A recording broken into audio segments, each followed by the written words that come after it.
Hello, this is Dinesh. Let's get into topic for the day.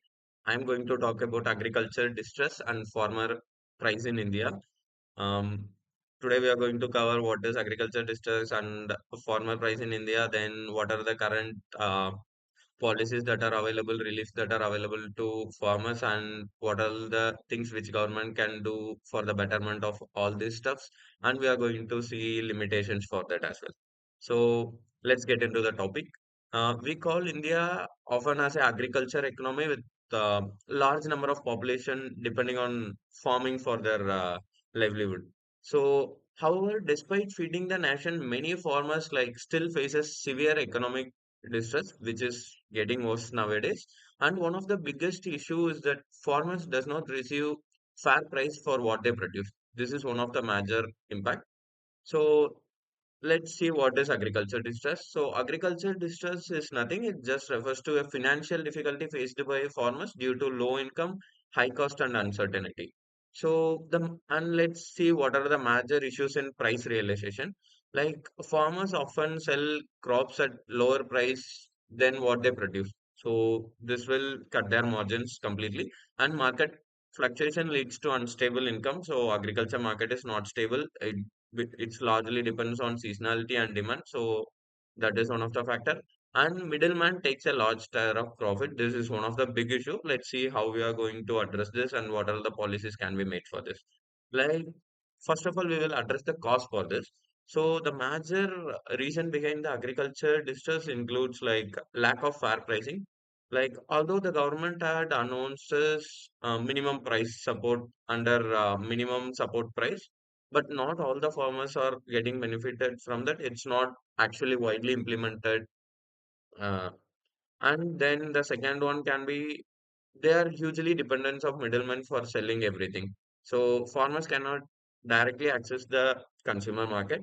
In the sense, we have seen the news across like farmers will be selling tomato for 5 rupees, but the consumer will be receiving it for 15 or 20 rupees. So middlemen will take the major amount of profits, which is also a very bad thing for them. And the third thing is high input cost.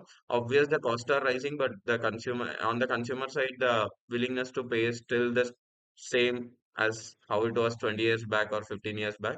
So high input costs in the sense the seeds, fertilizer and irrigation are now becoming very expensive and agricultural tools is also becoming very expensive. And climate uncertainty, which we can't do anything about it, like unpredictable rainfall and drought can affect the production as well. And one more major issue is small landholding. Like most farmers in India own very small plot. So this limits their income potential as well. So let's look into the solution which the government can take to uh, protect the farmers from this.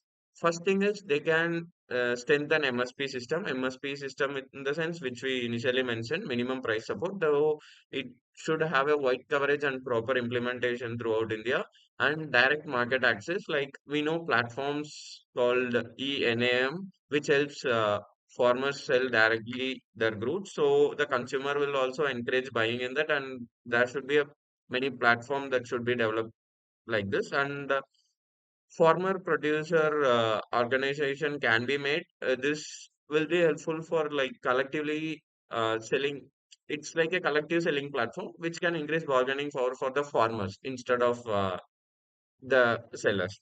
So the next thing which can they do is the crop diversification. This ensure that high value crops are also produced instead of staple crops. So if you take a north, the rice is a stable crop which majority of the agriculture is will go upon, and in the north it's obviously wheat. So they could go for some of the value crops as well. And income support scheme can also be made. Like we already have a program like PM Kisan. So like this, policies can be made so that can directly provide financial support to the farmers. So, what are all the challenges that can be faced during implementing this solution is like poor implementation of policies. So that is one of the thing, and the second one is lack of awareness among farmers. Still, many of the farmers are not aware of what is their potential and what is available to them and how to utilize them. And infrastructure gaps like storage and transport can also be addressed. So that is also one of the major issue. And political and administrative constraints is also there. So let's get into the conclusion. Like on concluding note, agriculture distress is a critical issue affecting millions of farmers in India actually. So ensuring a fair price and stable income is essential not only for farmers but also for the country's food security and economic stability. So a stronger, more inclusive agriculture system is in need of an hour. So thank you.